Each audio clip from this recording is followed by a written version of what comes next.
नमस्कार साथियों। अनडिठे कावी टोटिਆਂ ਨੂੰ हल करने की प्रैक्टिस अज मैं लैके हाजिर होया हाँ। अज इसका 9वां भाग आपां देखना है जिस के अंदर एक कावी टोटा ते उस तो संबंधित प्रश्नों ਨੂੰ आपां हल करना है। इस तो पहले भी कई वीडियो इस प्रकार के देखे ने, 8 भाग देखे ने। ਜਿਹੜੇ मेरे साथियों ने वो वीडियो नहीं देखे होण तो वो चैनल की प्लेलिस्ट के अंदर जाके वो वीडियो देख सकते हैं। उत्थे आपनों एक कावी टोटे का या फिर एक आधुनिक पंजाबी कविता का भाग मिल जाएगा जिसके अंदर कविता तो रिलेटेड होर भी बहुत सारी वीडियो तो पैरे वाले वीडियो भी आपको मिल जाएगी। तो आओ साथियों गल शुरू करते हैं अज इस कावी टोटे की। बहुत सारे एग्जाम जिमें कि रीट PSTET CTET के अंदर भाषा पंजाबी के तौर पर जो असी उसनों हल करते हाँ तो सानू एक कावी टोटा लैंगवेज के अंदर मिल जाता है। या फिर इस तरीके के होर बहुत सारे एग्जाम ने जिन्हों के अंदर इस तरीके का एक कावी टोटा मिलता है जिसके प्रश्नों को आपां हल करना होंदा है।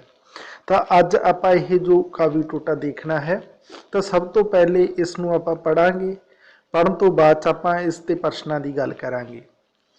जो आप कावी टोटे की गल करते हाँ तो साथियों आ जाता उत्थे नित आउण वणजारे सौदा वेचदे उहदी गल करन सुनियारे गहने घड़दियां उत्थे लश्कर आण उदारे उत्थे लश्कर आण उतारे नादर शाह ने उन्हां घेरे पासे चारे उस गरां दे ते लुट्टण लगे सारे पाके वंडियां कुट्टे खूब नज़ारे कुट्टे खूब नगारे कज्जल बास ने।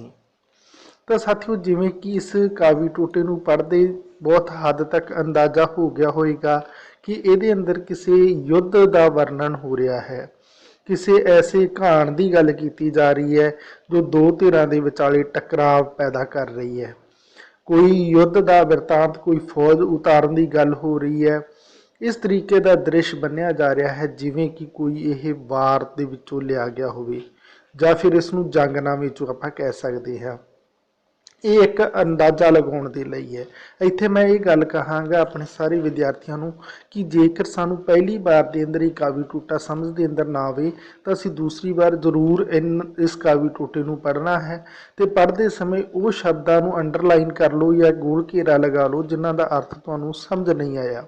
फिर उस तो बाद असीं प्रश्नां ते जाना हुंदा है। जिवें कि इस दे अंदर युद्ध की ही गल की गई है। हुण आपां जदों प्रश्न देखांगे तो आपां नूं पता चल जाएगा कि ये प्रश्न किस तरीके दे ने ते इस पैरे दे अंदरों आपां इन्हां दे की जवाब देने ने। सब तो पहला अपने कोल प्रश्न आ जाता उपरोक्त कावी सतरां किहड़े कवि की रचना हैं। तो साथियों ये तो आपां नूं अंदाजा हो ही गया कि ये युद्ध तो संबंधित ये वर्णन है।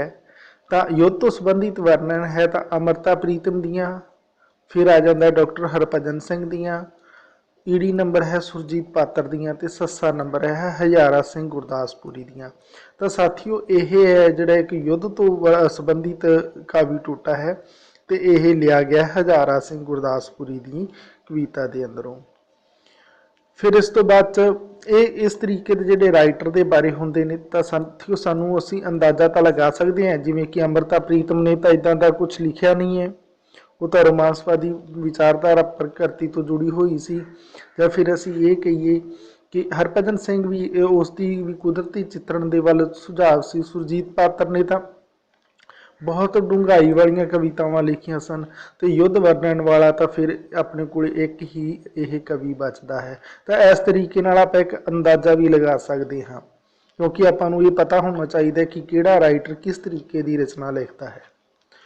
तो इसका उत्तर अपना राइट हो जाएगा सस्सा नंबर हजारा सिंह गुरदासपुरी दियाँ ने यह कावी सतरां। फिर इस तो बाद अपने को अगला जो प्रश्न आ जाता है गरां का की अर्थ होंदा। बहुत ही सरल है साथियों, तुसी बहुत जगह पढ़िया होएगा कहानी कविता नावल पढ़ते समय इदां दे शब्द आपां नूं मिलदे ने। तां गरां नूं आपां पिंड कहांगे, आड़ा नंबर शहर कहांगे, ईड़ी नंबर मुहल्ला ते सस्सा नंबर कस्बा। तो साथियों पंजाबी दे अंदर आपां जिहड़ा गरां है वह शब्द जिहड़ा लिख रहे हैं वो ऊड़ा नंबर यानी पिंड दे लई लिख रहे हैं, यानी पिंड नूं ही आपां गरां कह रहे हैं। इस कावी टोटे के अंदर गरां जो कहा गया वो एक पिंड नूं कहा गया।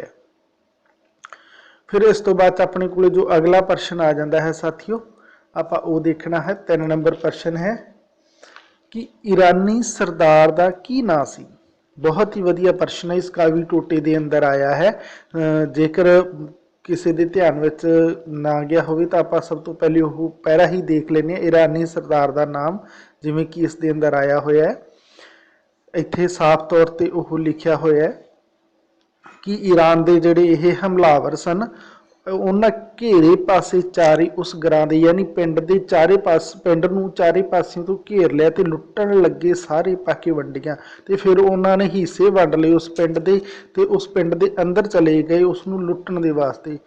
कुट्टे खूब नगारे कज्जलबास ने, किसने?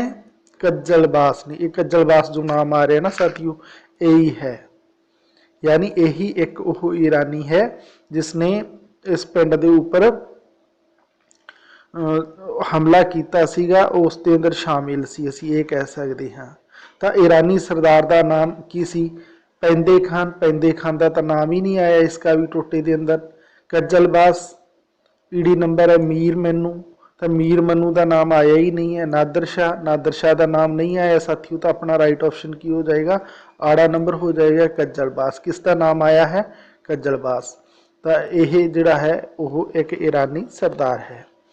तो इस तरीके नाल आपां कविता के पैरे के अंदरों चंगी तरीके नाल देख के उन्होंने उत्तर देने होंदे ने। फिर इस तो बाद अपने को जो अगला प्रश्न आ जाता है साथियों, अपने को 4 नंबर प्रश्न आ गया, ਉਹਦੀ ਵਡਿਆਈ ਦੀ ਗੱਲ ਹੋਰ कौन करते सन? ਉਹਦੀ ਵਡਿਆਈ ਦੀ ਗੱਲ ਹੋਰ कौन करते सन? ਤਾਂ किस ਦੀ ਵਡਿਆਈ ਦੀ ਗੱਲ आई है?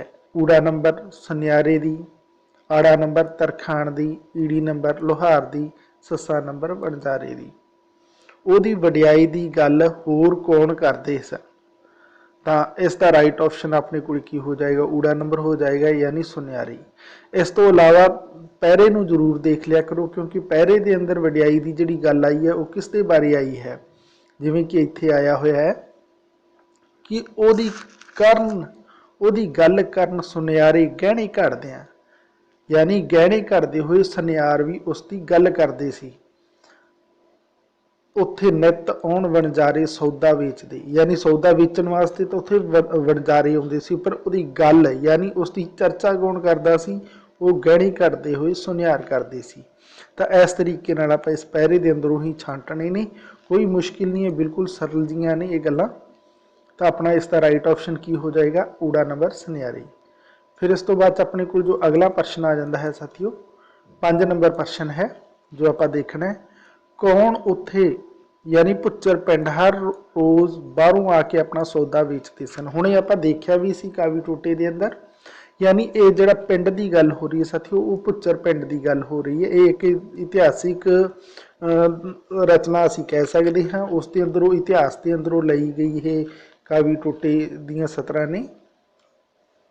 तो जिवें कि इस दे अंदर यानी उस पिंड के अंदर सौदा वेचण के लिए कौन आउंदे सन? सुनियारे आउंदे सी, वणजारे आउंदे सी, लोहार आउंदे सी, जां फिर सारे ही आउंदे सी? तो कावी टोटे के अंदर गल साथियों ना तो सुनियारे की आई है, ना लोहार सौदे विच सुनियारे की गल आई है गहने घड़न के बारे। जदों कि सौदा वेचण की जिहड़ी गल आई सी, जो बाहरों आके सौदा बेचते सन, वो आड़ा नंबर राइट ऑप्शन हो जाएगा, यानी वणजारे। यानी उस पिंड के अंदर वणजारे बाहरों, यानी भुच्चर पिंड के अंदर सौदा बेचण के लिए कौन आउंदे सन? वो वणजारे आउंदे सन। वणजारे वो हुंदे ने जिहड़े तुर फिर के सौदा वेचते हैं। फिर इस तो बाद अगला प्रश्न आ जाता है, किसने अपनियां फौजां लिया के उतार दित्तियां सन? यानी उस पिंड नूं घेरा पाया, फिर लुट्टण दे लई उसदियां वंडियां पा के उसके अंदर चले गए। तो उस पिंड नूं घेरा किसने पाया सी? ਉਹ ਵੱਡਾ लीडर ਅਸੀਂ कह सकते हैं कौन सी, ਉਹਨਾਂ ਦਾ शासक कौन सी, वो हमलावर कौन सी? इतिहास सब ने पढ़िया ही होएगा, अंदाजा हो भी गया होएगा। ऊड़ा नंबर नादर शाह, आड़ा नंबर जकरिया खान, ईड़ी नंबर तैमूर ते सस्सा नंबर अहमद शाह अब्दाली। इदां दे प्रश्न ने जिहड़े साथी वो सानू इतिहासिक दृष्टिकोण का भी पता होना चाहिए। तो यह हमला सी जिहड़ा यह दस्सिया जाता है कि 18वीं सदी की अध के लगभग होया सी, ते उस वेले नादर शाह दीयां फौजां ने आके उत्थे घेरा पाया सी भुच्चर पिंड नूं ते उस दे उपर हमला कीता सी। यानी नादर शाह दीयां फौजां दा भुच्चर पिंड दे उपर कीते गए हमले का यह वर्णन है। तो इसका राइट ऑप्शन की हो जाएगा साथियों? नादर शाह। नादर शाह दी वार के नाम तो भी इसनूं आपां जाणदे पहचानदे हाँ। फिर इस तो बाद अपने को जो अगला प्रश्न आ जाता साथियों वो आप देखना है। इस तो बाद जो अपने को प्रश्न आ गया वो 7 नंबर है। फौजा ने पिंड नूं चौं पासों घेर के की कीता। यानी जो फौजा ने नादर शाह दी फौजा ने चारे पासों पिंड नूं घेर लिया तो फिर वह की कीता। ऊड़ा नंबर आ जाता उसनूं लुटिया, आड़ा नंबर उस ती चढ़ाई कर दी, ईड़ी नंबर उसनूं तबाह किया, तो सस्सा नंबर उपरोक्त कोई नहीं। बहुत ही सरल है साथियों। जो भुच्चर पिंड नूं नादर शाह दी फौजा ने चारे पासों घेरा पा लिया तो फिर उस तो बाद उसनूं लुट्टण दे लई उसदियां वंडियां पा लईआं। तो अपना राइट ऑप्शन की हो जाएगा, ऊड़ा नंबर हो जाएगा। यानी भुच्चर पिंड नूं लुट्टण दे वास्ते नादर शाह दी फौजा पिंड दे अंदर चलियां गईआं। फिर इस तो बाद अपने को साथियों जो अज का यह लास्ट क्वेश्चन आ जाता जो आप देखना है इस वीडियो के अंदर। लश्कर तो की भाव हुंदा है। बहुत ही वधिया शब्द है। इदां दे शब्दां दा सानू जो आप तत्सम तद्भव शब्द पढ़ते हाँ तो उदों उस वेले आपां नूं इदां दे शब्दां दा ही अंदाजा होना चाहिए, ज्ञान होना चाहिए है। क्योंकि जो आप शब्दां दा एक प्रकार जिहड़ा पढ़ते हाँ तत्सम तद्भव देसी विदेशी तो वो अंदर इदां दे शब्द आ जाते हैं। तो लश्कर जिहड़ा इस काव्य टोटे के अंदर शब्द है वो किस प्रकार का इस या फिर उसका की मतलब है। ऊड़ा नंबर भीड़, आड़ा नंबर इज्जत, ईड़ी नंबर फौज तो सस्सा नंबर इकट्ठ। तो साथियों ना तो इसके पैरे के अंदर इकट्ठ की गल हो रही है, ना इज्जत की गल हो रही है, ना ही कोई भीड़ की गल हो रही है। तो राइट ऑप्शन अपना की हो जाएगा, ईडी नंबर हो जाएगा। यानी लश्कर का मतलब होया फौज। यानी फौजा ने जिहड़ियां पिंड के चारों तरफ उतर गई सी, यानी लश्कर से पिंड के चारों तरफ आके घेरा पा के बैठ गया। तो साथियों ये सन कुछ प्रश्न जिन्हां दी अज आपां प्रैक्टिस की। मैनूं आस है कि आपनूं ये बड़े ही लाहेबंद सिद्ध होणगे। तो ऐसे तरीके नाल आप चैनल नूं प्यार ते सत्कार दिंदे रहना, कमेंट करके जरूर रिप्लाई करते रहना कि यह आपनूं किदां दे लगदे ने या फिर इस दे अंदर किदां दा कोई बदलाव चाहुंदे हो। क्योंकि मेरी कोशिश है कि विद्यार्थी हित वधेरे लाहेबंद इस क्लास में बनाया जा सके। ये छोटे छोटे एपीसोड के अंदर आपको जो क्लासा अवेलेबल करवाई जा रही ने ये टॉपिक अधीन है, एक एक टॉपिक के अकॉर्डिंग आपको ये क्लासा प्रोवाइड करवाई जा रही हैं। तुसी जेकर खास तौर पर रीट पीएस टैट सी टैट की तैयारी करते हो तो वह बहुत सारा सिलेबस के अकॉर्डिंग इतने आपको वीडियो मिलने वाले ने। चैनल की प्लेलिस्ट के अंदर देख लेना। जेकर तुसी नैट या फिर किसी होर पंजाबी के स्पैशल विषय के तौर पर तैयारी कर रहे हो या फिर तुसी मास्टर कैडर ईटीटी असामियां की तैयारी कर रहे हो या फिर पंजाब की पटवारी या फिर इदां दे होर बहुत सारे कंपीटीशन एग्जाम ने जिन्हां की तैयारी कर रहे हो जिन्हां दे अंदर पंजाबी तो संबंधित सिलेबस आता है तो वह भी तुसी इस चैनल के उपर वाच कर सकते हो।